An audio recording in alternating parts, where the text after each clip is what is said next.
I have some breaking news here from the Southampton Hydro team paddock. So the incident happened right here.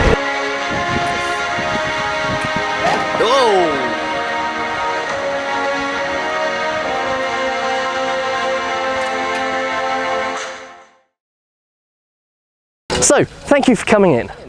It's a great pleasure, thank you.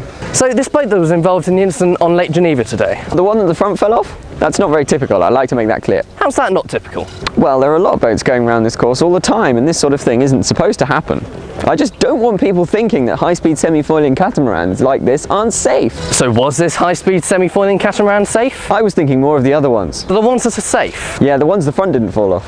So if this wasn't safe, why was it flying across the lake at 10 knots? Well, it's not that it wasn't safe, it's just perhaps not quite as safe as the other ones. Why?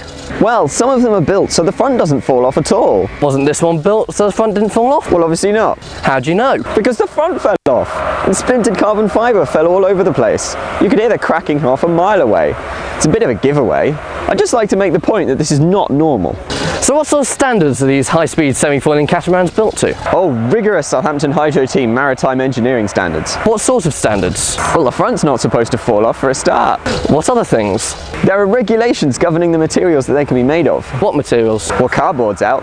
And? No cardboard derivatives. Like paper? No string, no sellotape. Well, not too much anyway. Rubber? No, rubber's out. They've got to have a steering wheel. Did this one have a steering wheel? Not exactly, no. So what did it have?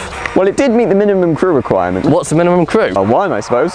So the indications that are designed to go just as fast as possible without regard to the consequences, so that's ludicrous, is it? Absolutely ludicrous. These are very, very strong and controllable vessels.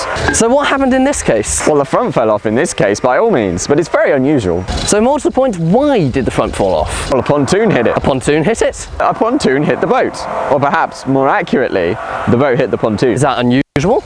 At the hydro contest? Yeah, chance in a million. So what of these reports that other vessels have been hit by pontoon? Absolutely ludicrous. And why is that? Because that doesn't happen. So what has happened? Well, the front's fallen off for a start. Well, what do you do to protect the environment in cases like this? Well, the boat was completely electrical. So no harmful emissions at all?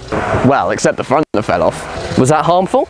Well, to be safe, the boat was pulled out of the environment. Into another environment? No. Pulled outside of the environment. It's not in the environment. So from one environment into another environment? No. It's beyond the environment. It's not in the environment. It's been pulled out beyond the environment. Well, what's out there? Nothing's out there. Nothing's out there. There's nothing out there. All there is sea and birds and fish. And splinters of carbon fibre. And last year's hydrofoils. What else? An old burned battery, if my information is correct. And anything else? And the part of the boat that the front fell off. But there's nothing else out there. Well, thanks for joining us. It's a complete void. It's time. The environment's perfectly safe. We're out of time. You booked me a taxi? Didn't you come by boat? Yes, I did. Well, what happened? The front fell off.